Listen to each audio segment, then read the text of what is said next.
Sama-sama ko na Fuse,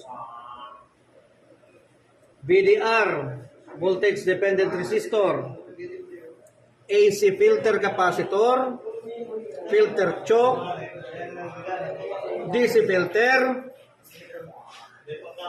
PWM,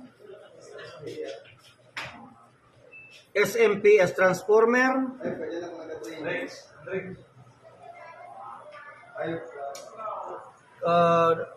bridge diode, optocoupler,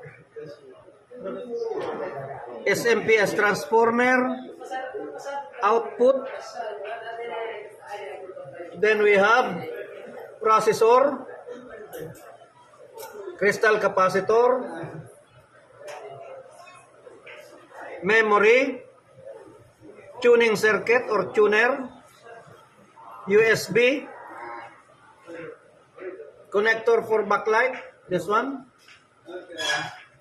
You have the audio out, speaker.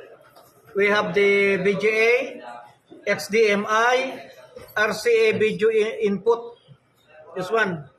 Then you have the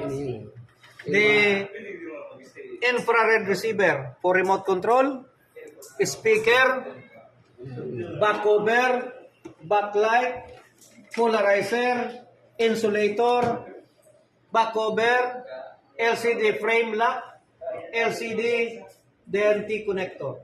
Ganun lang.